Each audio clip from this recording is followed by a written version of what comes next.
Bonjour, bienvenue sur Local Mania, le podcast local et des amoureux des points de vente.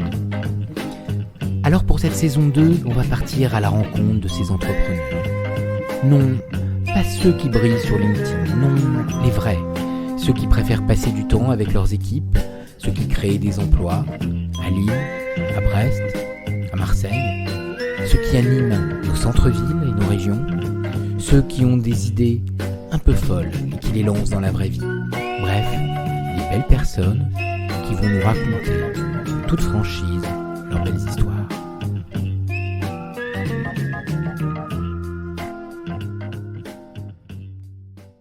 Bonjour et bienvenue pour ce nouvel épisode de Local Mania.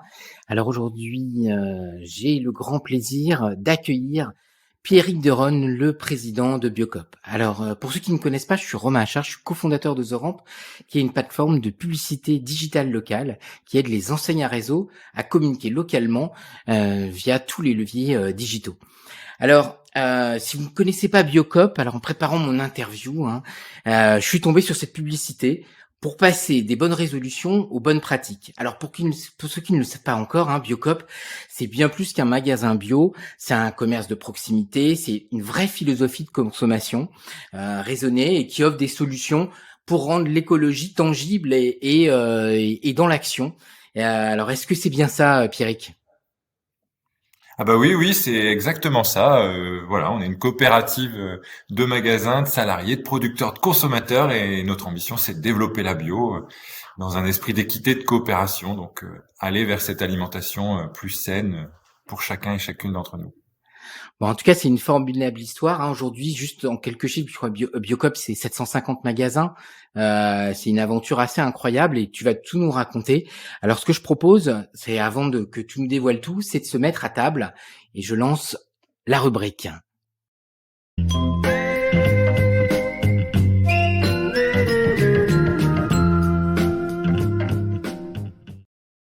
On se retrouve à table, Pierrick. Alors, qu'est-ce qu'on prend ? On prend un café Michel ou on se réveille avec un thé des jardins de Gaïa ? C'est un peu les produits qu'on va trouver chez Biocop.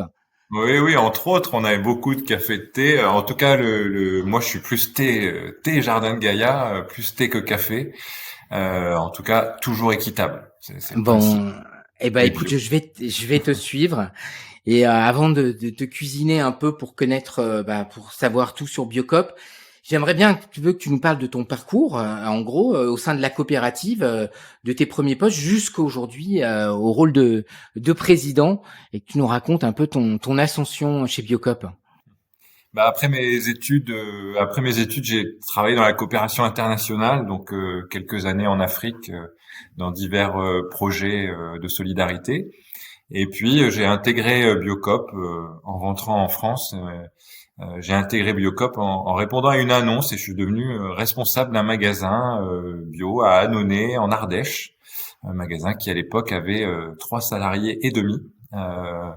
Voilà, et donc au fur et à mesure de l'histoire de cette structure, j'en suis devenu le gérant. Aujourd'hui, c'est une structure, j'en suis toujours le gérant.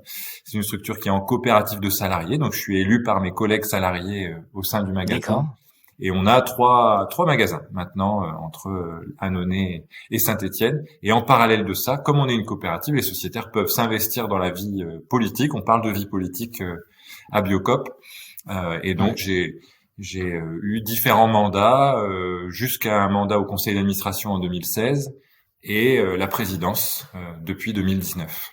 Ok, je pense qu'on y reviendra en effet sur ce principe, cette organisation qui est quand même très très particulière, parce que c'est vrai que nous on rencontre pas mal d'enseignes à réseau, mais qui sont plutôt commerciales, et là il y a quelque chose d'assez fou et d'innovant, parce que c'est une nouvelle manière en effet de créer des commerces et de les animer. Du coup, en effet, t'as toujours eu cette logique de finalement travailler dans la coopération jusqu'à un projet qui est solidaire et économique. J'ai l'impression que c'est quelque chose qui est hyper important en fait, déjà chez toi, mais aussi chez tous les collaborateurs et toute l'organisation Biocop, non ? Oui, alors chez moi c'est sûr, c'est que c'est vraiment ce qui me mobilise et qui m'anime tous les jours, c'est d'arriver à coopérer. Je pense que c'est la meilleure façon de co-construire et surtout d'amener de la vision de long terme euh, quand on a parfois des intérêts divergents de court terme. Mmh. Quand on prend Biocop, on a des paysans et des magasins qui représentent des consommateurs autour de la table. Peut-être que le consommateur a envie d'acheter le moins cher possible et le paysan a envie de vendre un peu plus cher ou le plus cher Ouais. possible. En tout cas, il y a un vrai sujet, des débats intenses autour de la question du prix juste, du partage de la valeur. Et je suis convaincu, en tout cas, qu'un modèle qui amène du débat, de la coopération et de l'engagement sur une vision plus long terme, ça permet de dépasser ces différences et de sortir des logiques uniquement de négociation, de compétition, de bras de fer très Ouais. court-termistes qui peuvent être gagnants pour certains acteurs, mais en tout cas, on voit bien dans l'alimentation et la distribution en général qu'on est au final tous perdants dans ce type de système. Donc moi, je Mmh. suis convaincu de ça. Et ce qui est intéressant, c'est que ce sont exactement les mêmes ressorts quand on fait de la coopération internationale en Afrique ou ailleurs, que de la coopération locale quand on ouvre un magasin avec sur le territoire des producteurs locaux, des acteurs de l'économie sociale et solidaire. On est exactement sur les mêmes ressorts et les mêmes pièges, les mêmes difficultés et les mêmes réussites. Ouais. En tout cas, c'est cette vision en effet long-termiste et évidemment par opposition finalement à quelque chose de très court-termiste. Je trouve qui fait la différence et qui fait que le projet est juste incroyable. Ce que je te propose, c'est maintenant de rentrer derrière les fourneaux pour que tu nous racontes toute l'histoire et toutes les ficelles et les recettes de Biocop.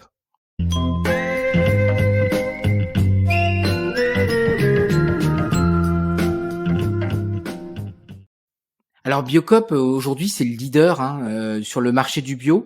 Je crois que je l'avais déjà dit, vous avez plus de 750 magasins implantés en France.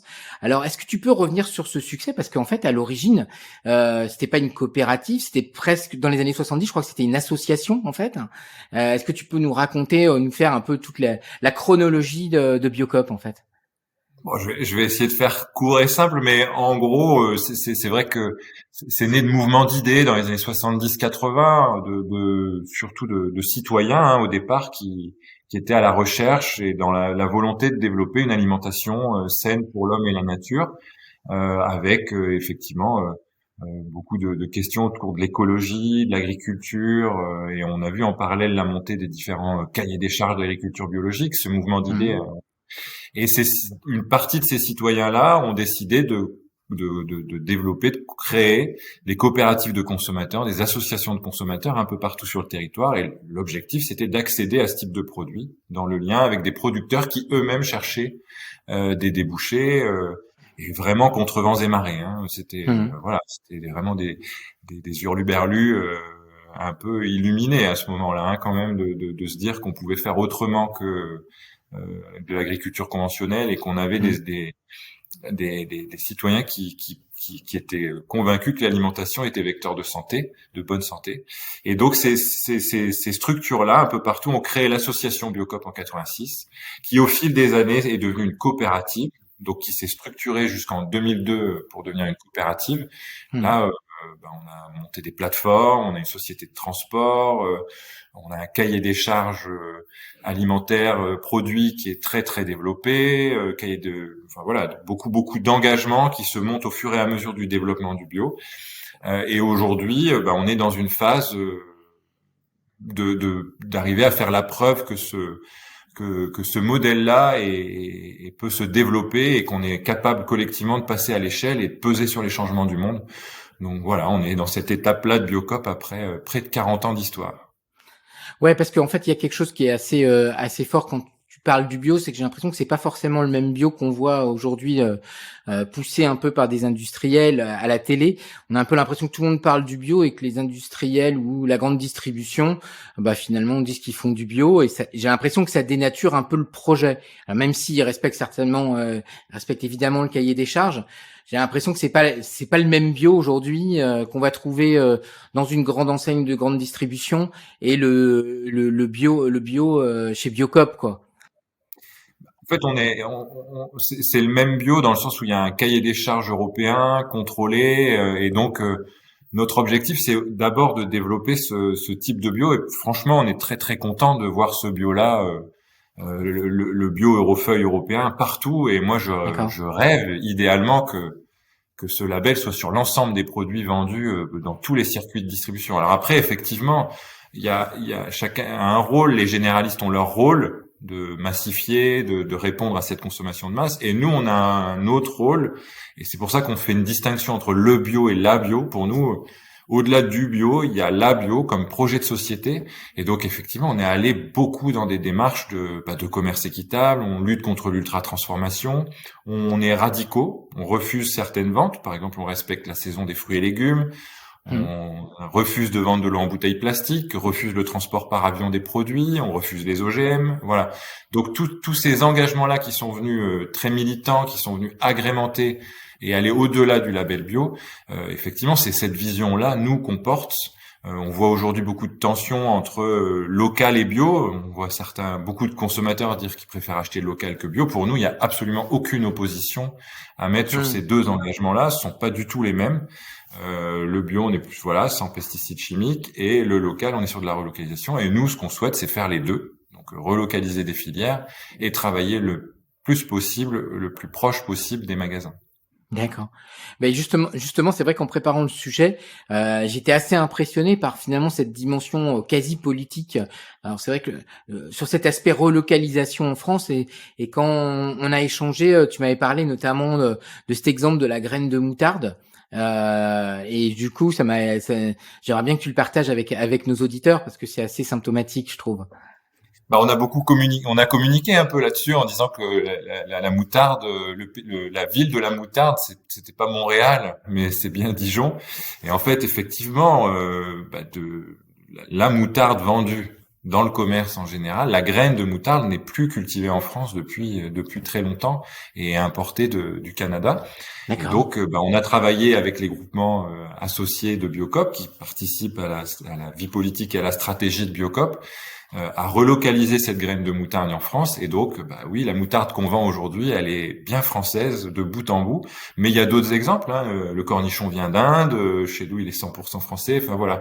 Et en fait, quand on creuse un peu et qu'on va au bout de la démarche, on a des vrais chantiers de relocalisation et très vertueux en fait pour l'ensemble des filières et puis pour le consommateur au final, qui peut se sentir un petit peu dupé par certaines allégations marketing parfois. Voilà. Et nous, on est là pour restaurer de la confiance et faire en sorte que derrière les produits vendus, il y a un vrai projet politique. Hein. Moi, j'assume le côté politique de Biocop.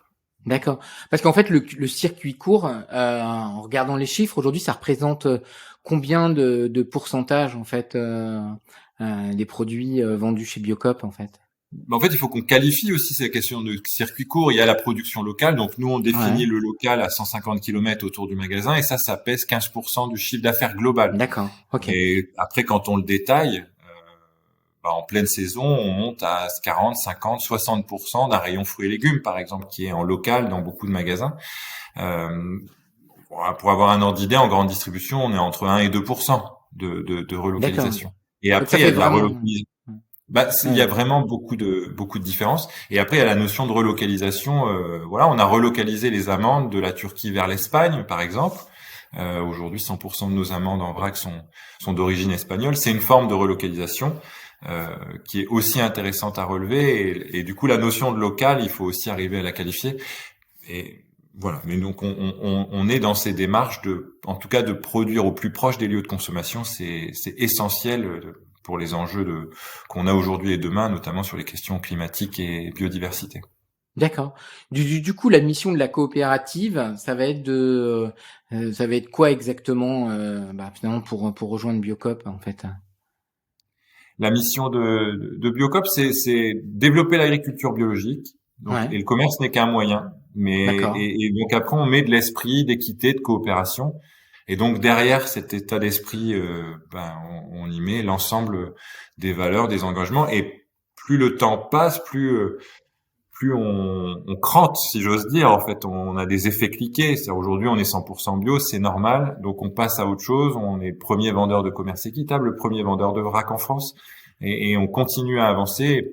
Et on travaille beaucoup, par exemple, sur la question de l'ultra-transformation, D'accord. en refusant les produits ultra-transformés, en refusant le sel nitrité dans les charcuteries. Donc, on va plus loin que le bio pour s'engager vers cette alimentation qui est appelée fortement par les consommateurs en fait, hein, notamment pour leur santé, mais aussi pour des questions de protection de la planète. Du coup, en effet, il y a presque en effet un programme d'engagement. Alors la différence, en effet, des autres, je sais pas, c'est vrai quand j'interviewe des patrons de grandes enseignes, c'est une direction qui est finalement drivée par l'économie et le développement, ce qui est une certaine forme de direction, hein. Je vais pas, qui peut être bien, mais c'est vrai que là, il y a une spécificité qui est incroyable. Du coup, comment ça se passe en termes de gouvernance? Parce qu'en fait, vous décidez tous les axes stratégiques. Comment ça se passe? Il y a des propositions. Enfin, c'est comme à l'Assemblée nationale. Je suis assez curieux en fait. Oui, oui, on a une gouvernance qui est très complexe, hein. Alors des fois, Ouais. déjà par la multiplication des sections, on a besoin des sections, hein, donc des Ouais. représentations de groupements de producteurs, de salariés, de consommateurs, de magasins, mais aussi par l'étendue des sujets. On passe de l'offre au développement, etc. Donc on a des commissions, des comités. Tous les sociétaires peuvent s'engager, prendre des mandats électifs, participer aux réflexions, au dialogue. Donc ça, tout ça mature, voilà, et vit. Et ensuite, le conseil d'administration fixe un cadre D'accord. stratégique qui est souvent d'ailleurs validé en assemblée générale. Hein, donc l'ensemble des sociétaires valident les grands axes stratégiques, qui ensuite sont déclinés par la direction générale et les équipes de la coopérative qui mettent en œuvre l'ensemble des axes stratégiques. Donc on a une stratégie, par exemple, on a mis en place une stratégie fournisseur qui nous on a décidé en fait de refuser de travailler avec des entreprises cotées en bourse, voilà, et c'est un acte qui a été posé, validé ensemble, et qui ensuite fait partie du cadre de prospection de produits, de recherche de produits par toutes les équipes D'accord. de l'offre. Ok. Eh bien, maintenant, on voit bien qu'on est à des années-lumière d'un raisonnement d'enseigne commerciale. Ce que je te propose, c'est maintenant de passer à la partie confiture des confitures pour que tu nous racontes un peu les grandes réussites et peut-être aussi les échecs, hein, parce que c'est aussi les échecs qui font avancer. Et on va passer à la nouvelle rubrique confiture des confitures.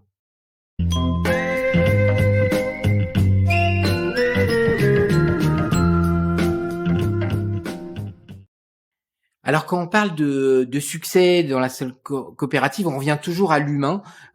Tous les dirigeants que j'ai interviewés, en fait, mettent finalement l'humain et le collaborateur souvent presque avant leur client, parce que si finalement le collaborateur est content de travailler et insuffle de l'énergie, le client il le ressent et ça change la donne.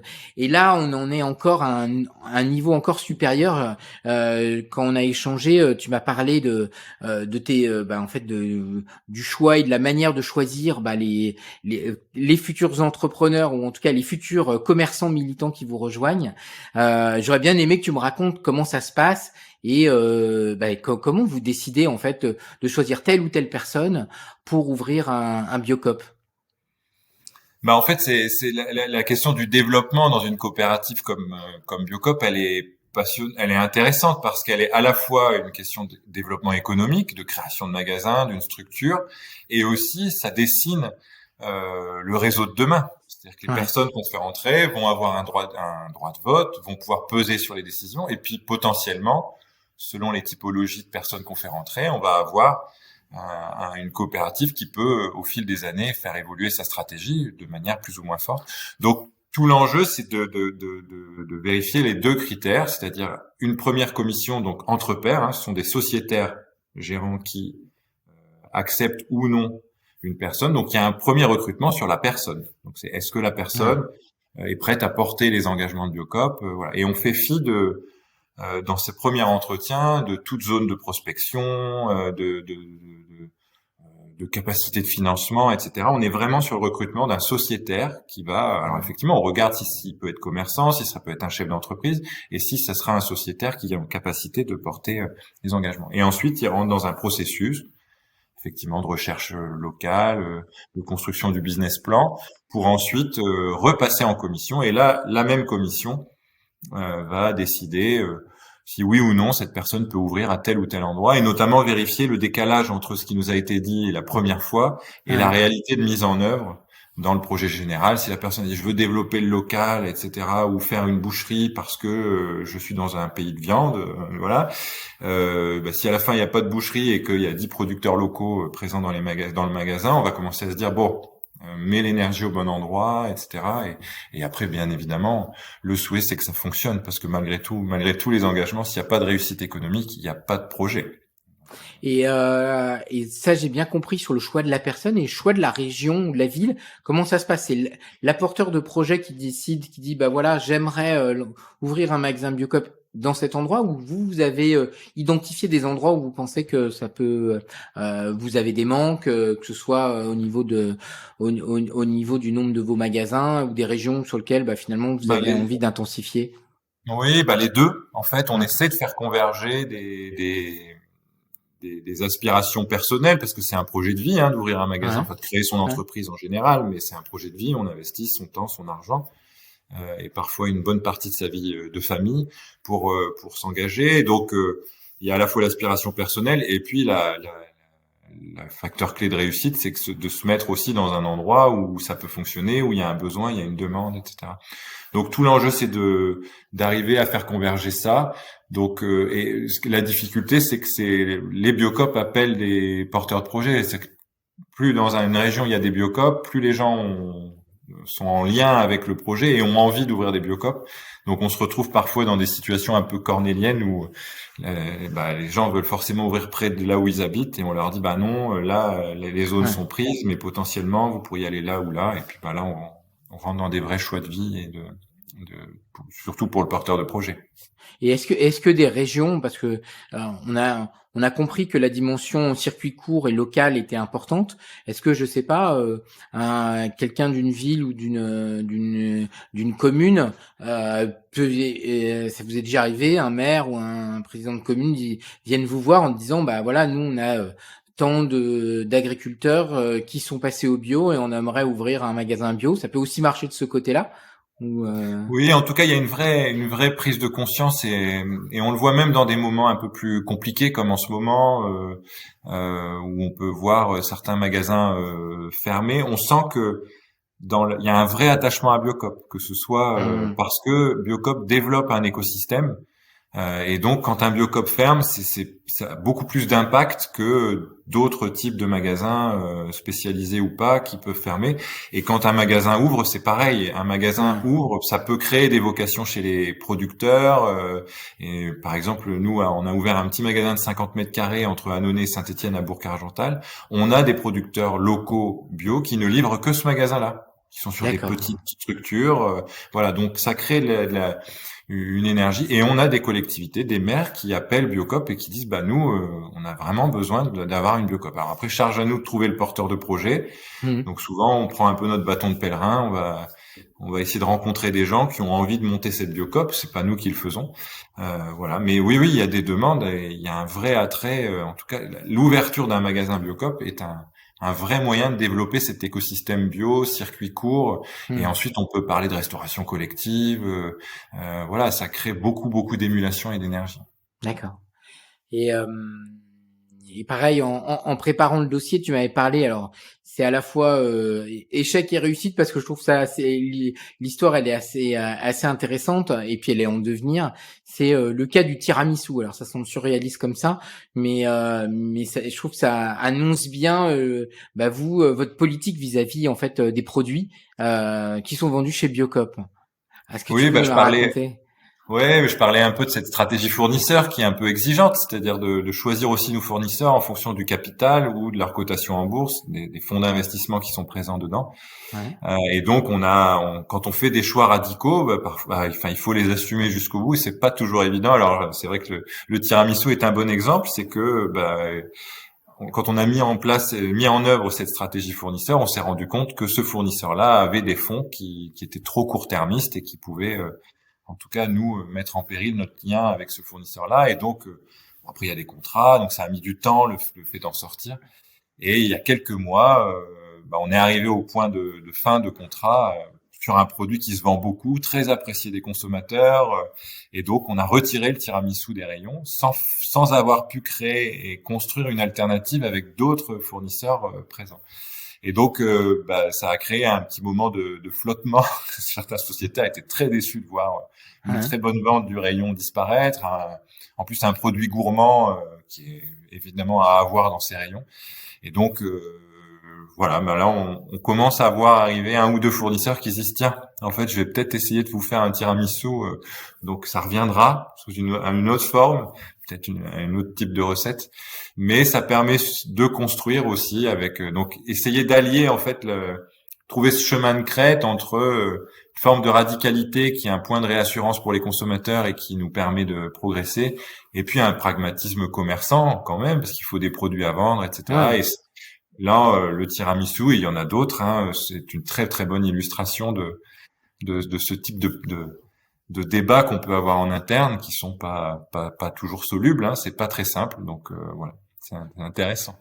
En tout cas, j'espère que ça ouvrira des opportunités pour des, en effet, des On industriels essaie de qui leur décident dire, on de, essaie bah de leur ouais. dire, Ouais. qu'ils s'en saisissent. Bon. Ok. Et ben maintenant on va partir tout feu tout flamme et tu vas nous raconter tout ce qui est prévu entre 2003, 2005, 2023, 2025. Excusez-moi. Et le futur de Biocop.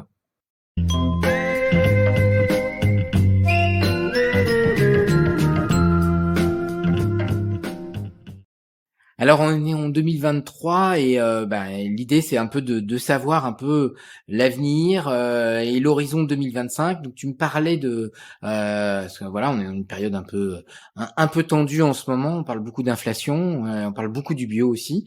Mais je pense que tu l'as bien dit. En fait, il y a un raisonnement, il y a le raisonnement court-termiste et il y a le raisonnement à long terme.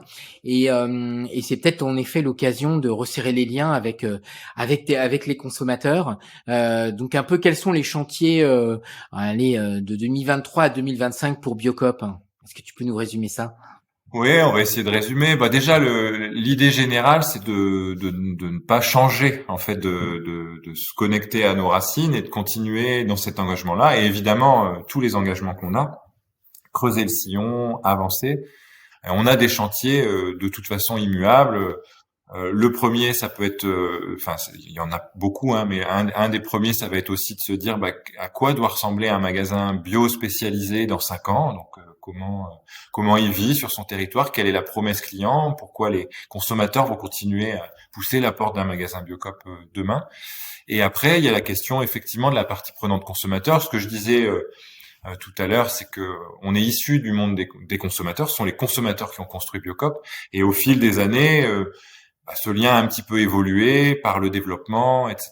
Et donc, il faut recréer ce lien-là. Et donc, tous les débats qu'on a et les échanges qu'on a, c'est comment créer un lien entre les consommateurs et l'enseigne Biocop, la coopérative en général, sans entrer dans une logique de carte de fidélité nationale basique. Voilà.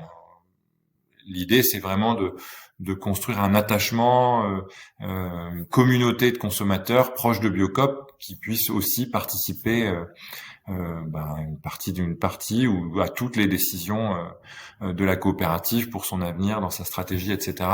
Et je suis convaincu en tout cas que les consommateurs ont une place importante dans les changements du monde, au-delà de leur passage en caisse. Ils sont prêts à nous accompagner dans des démarches plus ambitieuses, voire parfois radicales.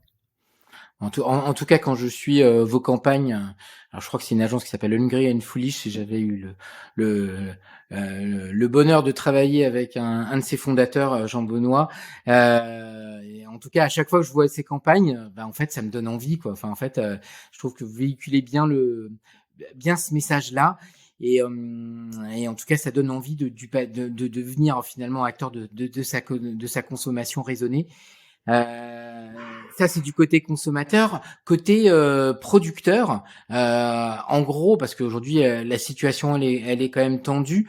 Quelle est votre stratégie un peu pour accompagner les producteurs en local par rapport aux tensions qu'il y a aujourd'hui, quoi? Bah, le lien aux producteurs locaux est très centré sur les magasins, hein. Enfin, les magasins sont Ouais, des indépendants, des entreprises indépendantes qui construisent leurs liens. Ils sont libres du management qu'ils peuvent d'accord. opérer, du modèle de leur entreprise et du lien avec les producteurs. Mais après, dans notre lien avec l'amont, on a un projet général qui est d'aller sur l'équité, donc un Mmh. partage juste de la valeur, une juste rémunération pour l'ensemble des acteurs de la filière. Donc la question, elle se déploie aussi en local de manière moins organisée qu'un commerce équitable labellisé, mais en tout cas d'être dans le dialogue sur les prix, etc. Et D'accord. je pense qu'un des enjeux majeurs de sécurisation, c'est la question de la planification et de l'engagement sur les volumes. C'est-à-dire que les magasins s'engagent sur plusieurs mois, plusieurs années sur un prix pour effectivement donner de la visibilité aux producteurs et faire en sorte qu'ils puissent investir et s'engager dans la durée et avoir de la visibilité.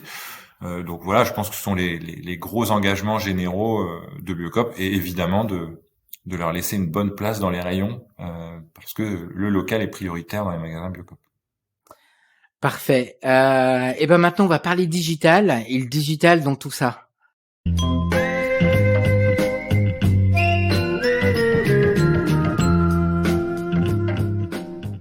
Alors pour finir, alors peux-tu me dire, c'est vrai que moi je suis un peu passionné du digital et j'y vois quand même beaucoup de choses positives.